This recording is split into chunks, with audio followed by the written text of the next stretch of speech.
तो hello students, welcome back to Shikshami NEET. तो बच्चों, जैसे आप लोगों की क्वारीज आ रही थी कि सर पैरामेडिकल के अबाउट, बीएससी नर्सिंग के अबाउट या मेडिकल फील्ड के अबाउट सर जो भी एंट्रेंस होते हैं हमारे पास उसके रिगार्डिंग भी कुछ ना कुछ सीरीज लेकर आइए। तो बच्चों, हम लोग लॉन्च कर रहे हैं आज अपनी पैरामेडिकल की सीरीज, जिसके अंदर हम लोग फिजिक्स हो, आपकी केमिस्ट्री हो, आपकी बायोलॉजी हो, सारे सब्जेक्ट को इलेबोरेट करेंगे और जितनी भी आपके पीवाईक्यूज क्वेश्चंस आ चुके हैं उन सब के बारे में चर्चा करेंगे।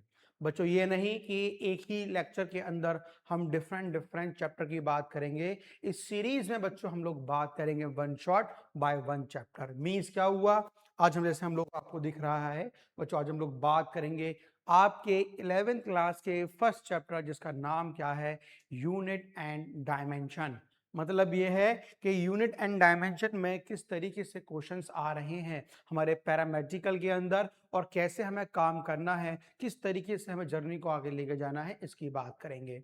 जैसे कि बच्चों आप लोग जानते हैं, शिक्षामी जेई के चैनल पे हम लोगों ने बीटेक की फ्री ऑफ कॉस्ट सीरीज चलाई है, जिसमें फिजिक्स के आपके 8 लेक्चर अपलोड हो चुके हैं, केमिस्ट्री के बहुत सारे लेक्चर अपलोड हो चुके हैं, आपकी मैथमेटिक्स के भी बहुत सारे लेक्चर अपलोड हो चुके हैं। इसी तरीके से जैसे आप लोगों ने शिक्षामी जेई चैनल की BTech free of cost series जो यूट्यूब पे हम चला रहे हैं उसको प्यार दिया था, हम बच्चों यही उम्मीद रखते हैं कि जो आज हम लोग ये स्टेप लेके चल रहे हैं, सीरीज स्टार्ट कर रहे हैं, पीवाईक्यू सीरीज के बारे में हम लोग चर्चा कर रहे हैं, जो इसमें हम लोग बात करेंगे फिजिक्स के रिगार्डिंग भी, केमिस्ट्री के रिगार्डिंग भी और अपनी बॉटनी जूलॉजी के रिगार्डिंग भी चैप्टर वाइज बात करेंगे। चैप्टर के हिसाब से वन शॉट लेकर आएंगे जितने भी आपके पीवाईक्यूज आ चुके हैं पैरामेडिकल के अंदर।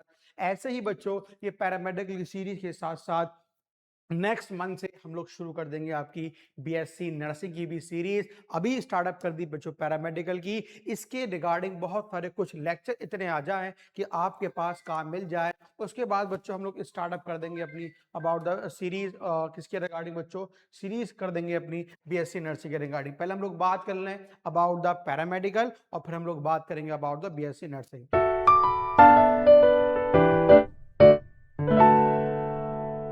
तो आओ बच्चों, पहले क्वेश्चन की हम लोग बात करते हैं कि पहला क्वेश्चन हमसे क्या कहना चाहता है। स्टेप बाय स्टेप क्वेश्चन की संभावना को हम लोग देखेंगे, क्वेश्चन हमसे क्या कहना चाहता है इसके बारे में बात करेंगे और फिर जर्नी को आगे बढ़ाएंगे। मैंने बच्चों जब शिक्षा मी जेई के चैनल पे आप लोगों से, जो बच्चे इंजीनियरिंग लाइन के हैं, उनसे मैंने हमेशा ये कहता हूं, भाई पहले क्वेश्चन को पढ़ो, उसमें से जो भी इंफॉर्मेशन गिवन है, काम की है, वो बाहर निकालो, क्वेश्चन में हमसे पूछना क्या चाहता है वो चेक करो और उन दोनों में आपस में एक रिलेशन बना के क्वेश्चन को पूरा सॉल्व कर दो। आओ बच्चों जरा बात करते हैं कि इस क्वेश्चन में वो हमसे क्या पूछना चाह रहा है, कैसे इसमें काम करना है। जरा इसमें देखो बच्चों, मैंने आपसे कहा बच्चों, the force acting on a particle varies with time according to this, where T क्या है बच्चों, आपका टाइम है, what are dimension of the constant alpha beta and gamma respectively. जो तीन हमारे पास डायमेंशन कांस्टेंट दे रखे हैं, अल्फा बीटा गामा, इनका डायमेंशन बच्चों क्या होगा, इसके रिगार्डिंग हमसे पूछ रहा है। कोई दिक्कत वाली बात नहीं बच्चों, स्टेप बाय स्टेप जो कहानी बनाई थी तुम यहाँ पे जरा देखो कि सर डायमेंशन ऑफ अल्फा, ये पूरा डायमेंशन किसके बराबर होगा। अरे सेम चीज को सेम चीज से ही तो प्लस करते हैं, तो भाई इसका पूरा डायमेंशन फोर्स के बराबर होगा। तो बच्चों आप पुट कर लेते हैं, then we are saying that f is equals to simply alpha into t. What about the value of f here? ml t की पावर -2 अल्फा टी, ये आ गया, इसको मैं नीचे लेकर आया, फिर मैं ऊपर लेके चला गया, ml t की पावर -3 इज इक्वल्स टू क्या मिल गया, अल्फा के बराबर। We get the value of alpha ml की पावर t की पावर -3। अब बच्चों तुम देख लो, ए सी मैच नहीं कर रहा, डी मैच नहीं कर रहा, या तो बी सही होगा या फिर ए सही हो जाएगा। अगले स्टेप में हम लोग बात करें, जरा देखो इसके अंदर बच्चों क्या पूछा है हमसे। अब बीटा का सर डायमेंशन क्या होगा, पहले क्या है मेरे पास अल्फा, फिर क्या है मेरे पास बीटा। तो बीटा को हम किस में एडअप कर रहे हैं बच्चों, टी स्क्वायर के अंदर। तो बीटा का डायमेंशन वही होगा जो टी स्क्वायर का होगा। तो जब बीटा का डायमेंशन टी स्क्वायर के बराबर आ गया तो चेक कर लो, देखो टी स्क्वायर इसमें भी है, टी स्क्वायर इसमें भी है, मतलब क्या निकालना पड़ेगा बच्चों, डायमेंशन ऑफ गामा। अब ऊपर डायमेंशन किस चीज का है, टाइम के स्क्वायर का, तो टी स्क्वायर अपॉन गामा, और इस पूरी वैल्यू को किसके बराबर रखोगे, एफ के बराबर, टी स्क्वायर अपॉन गामा, तो gamma equal to T square upon F, और बच्चों एफ का डायमेंशन क्या मिलने वाला है, T square, what about the F, M L T की पावर -2, गामा शुड बी, इसको मैं ऊपर लेके चला गया, एम की पावर -1, एल की पावर -1, इसको मैं ऊपर लेकर आ गया, टी की power 4, this is the dimension formula for the gamma. M L पे दोनों पे -1 आ जाएगा, दोनों पे -1 आ जाएगा, और टी पे मेरे पास प्लस का आ जाएगा, तो ऑप्शन नंबर देखो बच्चों कौन सा मैच कर गया, पहला ही ऑप्शन मैच कर रहा है। ठीक है, चलो भाई जल्दी से कर लो इसको, फिर आगे बढ़ाएं। तो बच्चों किसी भी क्वेश्चन में किसी भी तरह की कोई अगर तुम्हें समस्या आए तो वीडियो के कमेंट में क्वेश्चन के नंबर बोल देना कि सर इस क्वेश्चन में थोड़ी प्रॉब्लम आई है, तो उसके रिगार्डिंग फिर हम लोग बातचीत करेंगे कि हाँ भाई क्या प्रॉब्लम आई है। बच्चों इस सीरीज के तहत आपके लिए ये भी हम लोगों ने पोर्टल ओपन करा है कि जिन जिन क्वेश्चन में आपको प्रॉब्लम आएगी तो उन उन क्वेश्चन का इकट्ठा करके हम लोग पीपीटी के फॉर्मेट में आपके सामने दोबारा से आएंगे और हर एक क्वेश्चन के रिगार्डिंग आपसे बात करेंगे भाई कहाँ कहाँ पे किस जगह पे आपको प्रॉब्लम आई है। ठीक है, चलो जल्दी से करो इसको फिर आगे बढ़ाएं। आओ बच्चों क्वेश्चन नंबर पे आते हैं हम लोग, किस पे, सेकंड पे। देखो, if vector A vector B are two vectors such that A vector plus B vector is equal to A vector minus B vector, then the angle between them is, बताओ इन दोनों वेक्टर के बीच का angle क्या हो जाएगा, हमें ये निकालना है। तो बच्चों क्या करें, बताओ, सिंपल सा स्टेप लो, स्क्वायरिंग बोथ साइड करो। जैसे मैंने बोला बच्चों, squaring both side, and what we get, A plus B का whole square, A minus B का होल स्क्वायर। अब बच्चों एक बात ध्यान रखना कि जो इसको हम ओपन कर रहे हैं वो किस फॉर्मेट में ओपन कर रहे हैं, वेक्टर के फॉर्मेट में ओपन कर रहे हैं। आओ जरा इसको ओपन करो, तो क्या बोलेगा यहां से, A square plus B square plus 2ab multiply क्या बोला मैंने, सिंपली कॉस थीटा। अब इसकी हम लोग बात कर लें जरा, देखो बच्चों इज इक्वल टू क्या बोलेंगे यहाँ पे, A square plus B square minus 2ab cos theta. क्या मेरी बात समझ में आ गई? तो सिंपली यहां मैंने इसको ओपन कर दिया प्लस के साथ में, इसको ओपन कर लिया माइनस के साथ में। अब जरा देखो बच्चों, ये माइनस ए से ये कैंसिल आउट, इससे ये कैंसिल आउट, इसको इधर लेके पहुंच जाओ तो 2ab कॉस थीटा पहले से ही था, ये और इधर आ जाएगा तो 2ab कॉस थीटा और मिलके इज इक्वल टू 0 के बराबर आ गया।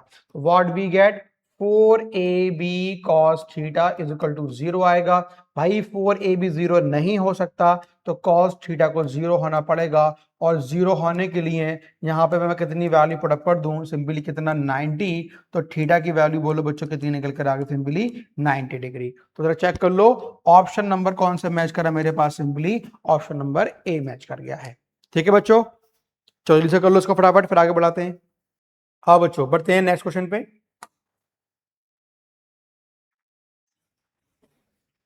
Consider the speed of light c, Planck's constant h, and the gravitational constant g as the fundamental unit in a system. Then the dimension of time in this system is, है ना। अब बताओ बच्चों, ये चार ऑप्शन हमारे पास दे रखे हैं, इन चार ऑप्शन में से टाइम का डायमेंशन किसका होगा, हमसे ये पूछ रहा है। तो पहले ये देख लो कि भाई सी का, एच का और कैपिटल जी का, इन तीनों का डायमेंशन क्या होता है। First of all speed of light, simple we are saying that L T की पावर -1। बच्चों फिर क्या है मेरे पास, प्लैंक्स कांस्टेंट, तो हम लोग यहाँ से क्या बोलने वाले हैं, एम एल स्क्वायर टी की पावर -1। जी है मेरे पास बच्चों, फिर हम लोग क्या बोलने वाले हैं, एम एल क्यूब टी की power -2। This is the dimension formula, m की पावर -1, l की पावर क्यूब, t की पावर -2। अब इनके डायमेंशन आप किस तरीके से निकाल सकते हैं। अगर h की बात करें तो बच्चों क्या बोलोगे, h मल्टीप्लाई फ्रीक्वेंसी, e का डायमेंशन पुट करो, फ्रीक्वेंसी का डायमेंशन पुट करो, और यहां से h का डायमेंशन निकाल लो। फिर बच्चों g का डायमेंशन कैसे निकालोगे, capital G m1 m2 upon simple क्या मिलने वाला है, आर का स्क्वायर। बच्चों फोर्स का डायमेंशन पुट कर दोगे, एम एम का पुट कर दोगे, आर का पुट कर दोगे, तो मैं क्या मिल जाएगा यहाँ से, जी का डायमेंशन मिल जाएगा। ठीक है ना। चलो भाई, बहुत अच्छी बात समझ में आ गई। अब इसी डायमेंशन के बिहाफ पे इन चारों में से बताना है कि टाइम का डायमेंशन कौन सा हो जाएगा। आओ भी जरा सीखते हैं इसके अंदर क्या करना है। अब टाइम का डायमेंशन निकालने के लिए चारों ऑप्शन को मैचअप कराना है। आओ देखो बच्चों, अगर मुझे टाइम चाहिए तो मुझे एम और एल से कोई मतलब नहीं होना चाहिए। तो इसका मतलब यह हुआ, अगर मैं एम को एम से यानी कि एच को जी से मल्टीप्लाई कर लूं तो भाई यहां एम माइनस में है, यहां एम प्लस में है, कैंसिल आउट हो जाएगा और एल की पावर 5 आ जाएगी, टी की पावर माइनस का 3 आ जाएगी। बच्चों मल्टीप्लाई करने के बाद ठीक है, लेकिन तुम जी चेक कर लो कहां कहां मल्टीप्लाई हो रहा है, और दोनों की सेम पावर होनी चाहिए, तभी मल्टीप्लाई होके ये निकल कर आएगा। देखो भाई ये पॉसिबल है, यस। यहाँ जी माइनस में है, जी जी और ये एच प्लस में है, कैंसिल आउट। जी प्लस में है, ये भी प्लस में है, यस। ये माइनस में है, जी की वैल्यू, ये प्लस में है, ये भी कैंसिल आउट। तो इन दोनों में से हमारे पास एक बचा। ठीक है भाई।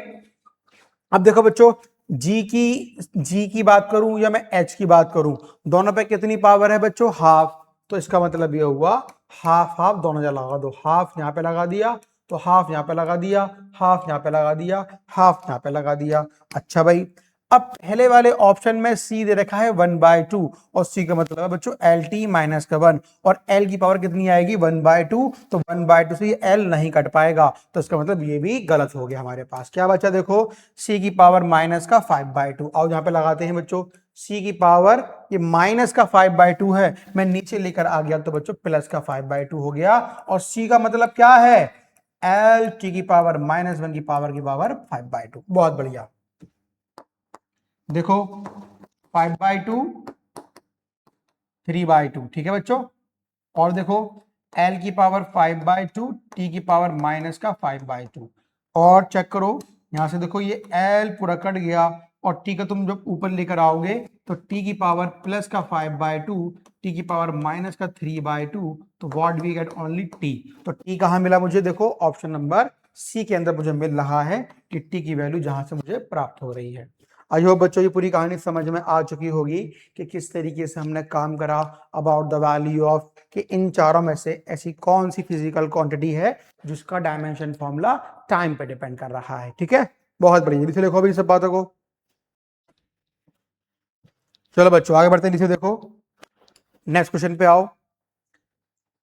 If the error in the measurement of momentum of a particle is 100%, अच्छा, then the measurement of kinetic energy, momentum का मेजरमेंट दे रखा है, तो जरा बताओ काइनेटिक एनर्जी का एरर कितना हो जाएगा। तो बच्चों यहाँ पे देखा, if the error in the measurement of momentum of a particle, बच्चों बोलो क्या दे रखा है सिंपली, कि dp ओवर p की जो वैल्यू है वो क्या दे रखी है सिंपली 100%। तो जरा बताओ error in the kinetic energy क्या होगा। मुझे बहुत ध्यान से देखना इसके अंदर, मैंने आपसे कहा कि भाई momentum P square upon 2m is equal to क्या मिलता है हम लोगों को, काइनेटिक एनर्जी। पहली घटना तो बच्चों ये हो चुकी है। अब मैंने कहा कि नया वाला मोमेंटम कितना हो जाएगा, क्यों, अरे भाई मोमेंटम में इंक्रीज कर रहे हो, तो पहले मोमेंटम कितना था नहीं मालूम, तो हम लोग क्या लेके चलते हैं बच्चों, क्लास में बताया था वो होता है 1। अब तुमने इसमें कितना इंक्रीज कर दिया बच्चों, 100%, और इसका मतलब क्या हुआ, 1 + 100/100 किसके कंपैरिजन है बच्चों, पुराने वाले के कंपैरिजन में। तो नया वाला मोमेंटम कितना मिला, 1 + 1, तो नया वाला मोमेंटम बच्चों क्या मिलेगा, 2 टाइम्स ऑफ पी। हाँ है ना, अरे भाई पहले 1 था, पहले 1 था, 100% तुमने इंक्रीज कर दिया, तो 100 को टाइम्स में लेके जाओगे तो परसेंटेज की वैल्यू मैंने पुट कर दी, तो 1 + 1 2 हो गया। क्या, नया वाला मोमेंटम किसके कंपैरिजन में, पहले वाले मोमेंटम के कंपैरिजन में। ठीक है भाई, अब निकालते हैं क्या, यहां से काइनेटिक एनर्जी की वैल्यू कितनी आएगी। देखो भाई देखो, तो काइनेटिक एनर्जी नई वाली क्या बोलोगे, पी स्क्वायर नया वाला अपॉन 2m, ये आ गया। तो काइनेटिक एनर्जी बच्चों नई वाली किसके बराबर आएगी, पी स्क्वायर कौन सा वाला है, नया वाला, जो क्या दे रखा है मेरे पास सिंपली 2p का होल स्क्वायर अपॉन क्या दे रखा है सिंपली 2m। तो काइनेटिक एनर्जी नई वाली कितनी आ गई बच्चों, 4p² upon 2m। Very good. तो काइनेटिक एनर्जी नई वैल्यू क्या निकल कर आ गई, 4 और ये पी स्क्वायर अपॉन 2m की वैल्यू वो हमें क्या दे रखी है, जरा देखो, काइनेटिक एनर्जी पुरानी वाली के मुकाबले। तो कहने का मतलब ये है कि अगर हमसे पूछे कि नई वाली काइनेटिक एनर्जी कितने गुना है, तो सिंपल क्या बोल दोगे कि नई वाली जो काइनेटिक एनर्जी है पुरानी वाली काइनेटिक एनर्जी के बच्चों कितने गुना है, कितने गुना है, 4 गुना है। लेकिन ऑप्शन में क्या पूछ रहा है कि परसेंटेज में बताओ। तो बच्चों क्या करेंगे, जल्दी से बोलो। परसेंटेज में बताने के लिए जब हम लोग परसेंटेज में से जब नंबर में गए थे तो भाई 1 को प्लस करा था, देखो ना, जब परसेंटेज में से नंबर में गए थे तो 1 को प्लस करा था। अब नंबर में से परसेंटेज में जाना है तो 1 को माइनस कर दो। तो मुझे क्या मिलेगा, 4 दे रखा है, -1 करा, बोलो कितना मिला, 3, और 3 को 100 से मल्टीप्लाई कर लो और यहाँ के सलाह दो परसेंटेज, व्हाट वी गेट बच्चों, 300%। तो ऑप्शन नंबर देखो ए मैच कर गया कि 300% हमारे पास किस में चेंज आएगा, इसकी काइनेटिक एनर्जी में चेंज आएगा, अगर हम लोग 100% मोमेंटम में चेंज लेकर आ जाए। ठीक है भाई, चलो जल्दी से करो उसको भी, बहुत बढ़िया। चलो बच्चों मूव करते हैं इससे अपने नेक्स्ट क्वेश्चन पे। If the force on some particle is given by, देखो बच्चों फोर्स की वैल्यू पार्टिकल के ऊपर इस तरीके से वैरी कर रही है, और क्या पूछ रहा है हमसे, the dimension of alpha beta gamma are respectively. Alpha beta gamma का डायमेंशन क्या होगा यह पता लगाना है। अगेन बच्चों फोर्स का डायमेंशन क्या रखोगे, अगेन बच्चों F is equals to minus alpha into R.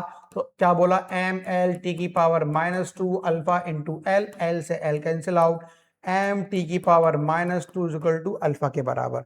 तो एम टी -2 या तो ये हो जाएगा मेरे पास या फिर ये हो जाएगा, ये गलत है भाई, ये भी गलत हो जाएगा।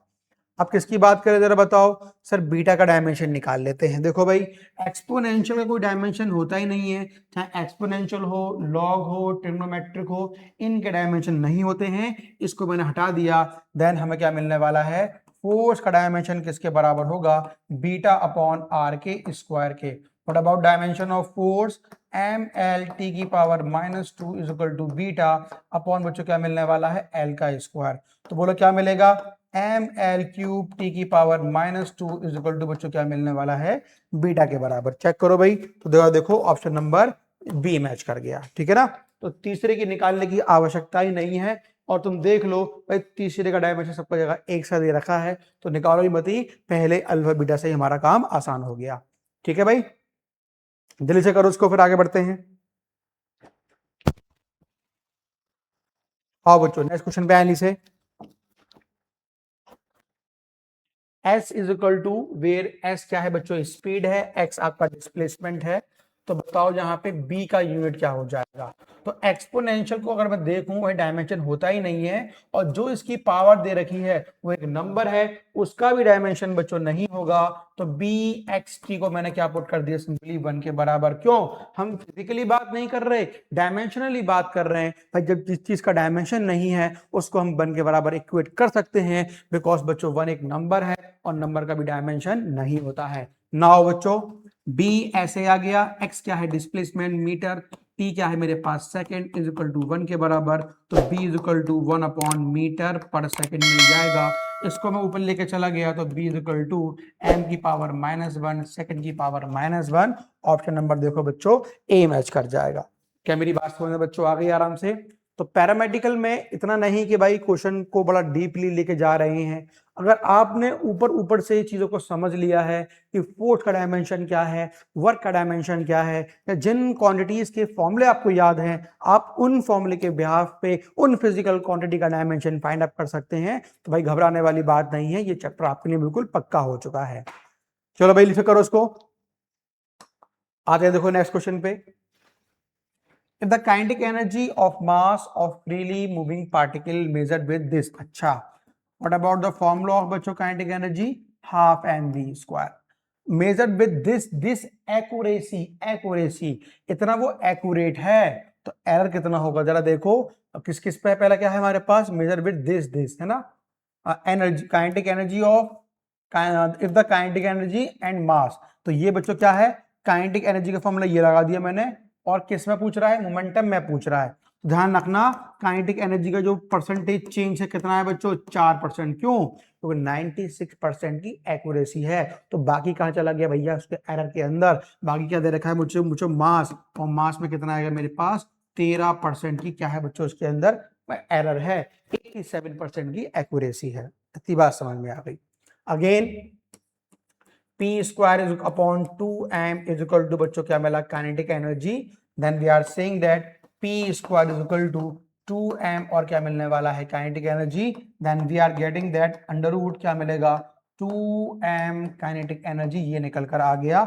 अब दोबारा सुनो जरा, अब मैंने आपसे क्या कहा बच्चों, 2 कांस्टेंट है हटा दो, क्या मिलने वाला है यहाँ से देखो डेल्टा P अपॉन P, ये निकल कर आएगा। पावर क्या दे रखी है देखो उस पर 1/2 आ गया, डेल्टा m अपॉन m आ गया, फिर से 1/2 आ गया, delta kinetic energy upon kinetic energy, ये निकल कर आ गया। तो जरा देखो 1/2 ये आ गया, डेल्टा m अपॉन m बच्चों क्या दे रखा है जरा देखो 13% आ गया, प्लस 1/2 आ गया, व्हाट अबाउट बच्चों काइनेटिक एनर्जी 4% आ गया। तुमसे काटो कितना आंसर आएगा जरा देखो बच्चों 6.5 प्लस 2 व्हाट वी गेट 8.5%।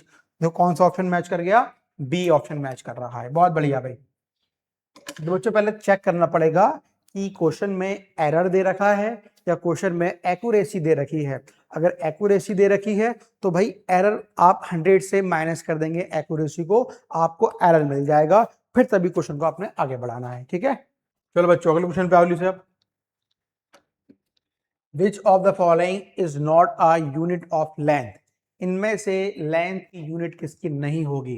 भाई माइक्रोन का मतलब होता है 10⁻⁻6 मीटर, तो भाई ये तो लेंथ है, ये भी लेंथ है, ये भी लेंथ है, तो ऑप्शन नंबर सी। रेडियन किसकी है बच्चों, एंगल की, तो ऑप्शन नंबर सी, ये लेंथ की यूनिट नहीं है।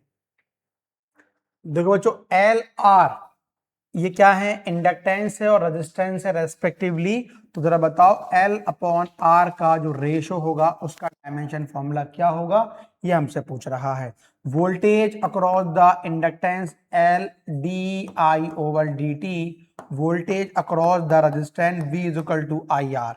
दोनों का बच्चों मैंने कंपेयर कर लिया,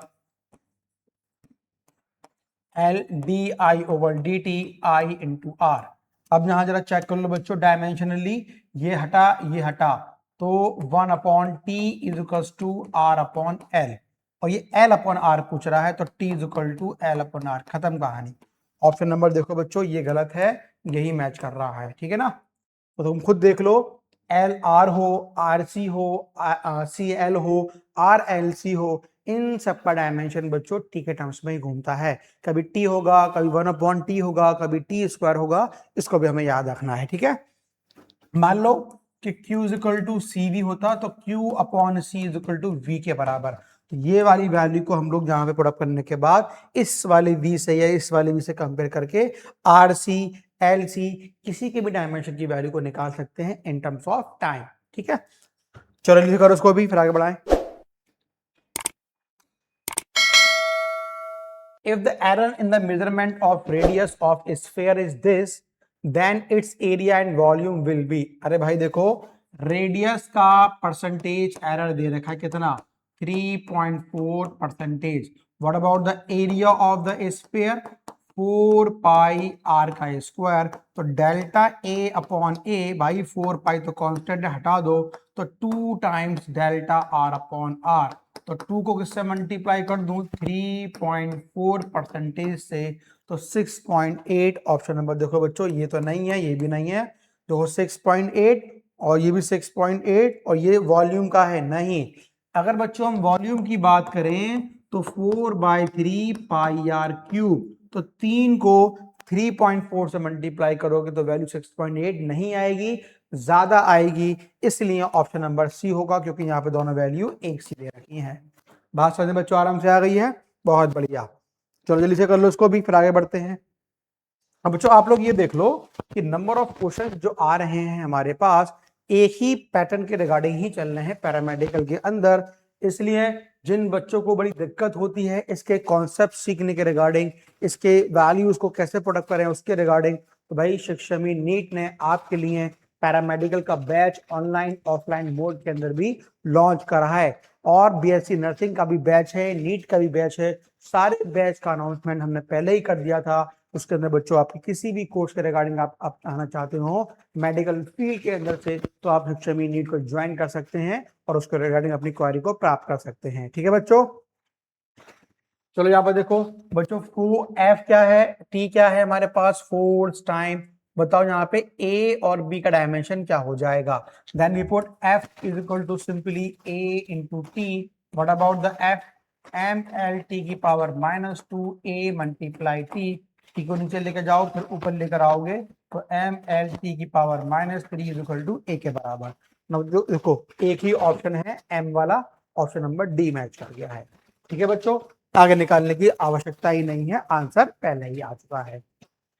चलो भाई फिर आगे बढ़ाने नीचे देखो उसको भी है ना, क्वेश्चन की तुम स्ट्रेटेजी बनाओ, कैसे क्वेश्चन साफ साफ दे रखी है। देखो जरा, रेडियस ऑफ स्फीयर मतलब बच्चों क्या, डेल्टा आर अपॉन आर, अभी तो कराया था 2% है, और किसकी बात कर रहा है भैया, वॉल्यूम की, तो 4/3 पाई आर क्यूब। अरे भाई क्यूब है और 2 से मल्टीप्लाई करोगे तो 6 आंसर आ जाएगा। बताओ ये पूछ रहा है क्यों, अरे भाई 4/3 पाई तो कांस्टेंट है, हटा दो यहां से, तो क्या बोलोगे, डेल्टा वी अपॉन वी, जो 3 पावर है उतार दी, तो डेल्टा आर अपॉन आर ये आ गया, और डेल्टा आर अपॉन आर की वैल्यू दे रखी है 2%, तो डेल्टा वी अपॉन वी निकालना है, तो बोलो कितना मिलेगा, सिंपली 6%।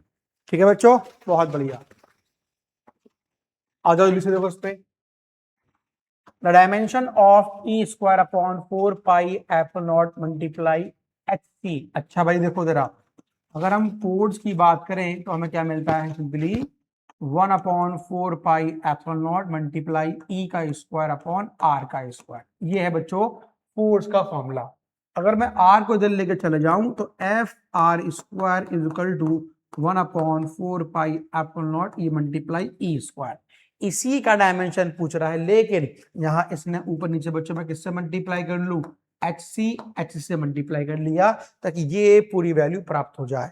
तो एच सी को इधर फेंक दो, तो what we get, F R square upon H C is equal to, क्या मिलने वाला है देखो बच्चों, E square upon 4 pi epsilon H C. इस पूरी फिजिकल क्वांटिटी का हमें डायमेंशन मिल जाएगा जिसमें क्वेश्चन में पूछ रहा है। ठीक है भाई, आते हैं एफ का बोलो, एम एल टी की पावर -2 बच्चों, आर का बोलो, आर एल का स्क्वायर, एच का बोलो तो क्या बोलोगे, एम एल स्क्वायर टी की पावर -1, और सी का बोलो बच्चों एल टी -1, है ना, is equal to E square upon 4 pi epsilon not multiply H into C. आओ यहाँ पे जरा चेक कर लें, देखो एम एम कैंसिल आउट, ये वाला एल ये, और देखो बच्चों ये वाला एल स्क्वायर से L square cancel out, T की पावर -1, टी की पावर -1 से ये -2 कैंसिल आउट, एल से ये एल कैंसिल आउट, तो बोलो क्या मिला, एम की पावर 0, एल की पावर 0, टी की पावर 0, क्या मिलेगा, E square 4 pi epsilon not multiply H C. मतलब ऑप्शन नंबर जरा देख लो बच्चों, एक ही मैच कर गया हमारे पास। तो बच्चों आई होप ये पूरी journey about the unit and dimension जो हमने शुरू करी है अबाउट द बच्चों पैरामेडिकल, आप लोगों के पूरी समझ में आई होगी। तो बच्चों अगर इसके रिगार्डिंग किसी भी क्वेश्चन में या बैच के रिगार्डिंग या इसके पीछे का कॉन्सेप्ट क्या है, इसके रिगार्डिंग किसी तरह की बच्चों कोई प्रॉब्लम हो तो आप कमेंट में पूछ सकते हैं। और इसके अंदर जितना भी आपने लॉजिक सीखे हैं या सीखना चाहते हैं, उसके रिगार्डिंग बैच प्राप्त करना चाहते हैं ऑनलाइन ऑफलाइन के अंदर, तो भाई कमेंट बॉक्स के अंदर आपके पास एक नंबर होगा, आप वहां से अपनी क्वेरीज को प्राप्त कर सकते हैं। ठीक है स्टूडेंट, फिर हम लोग मिलते हैं अपने नेक्स्ट लेक्चर जिसमें हम लोग बात करेंगे अबाउट द काइनेमेटिक्स। ठीक है स्टूडेंट, थैंक यू।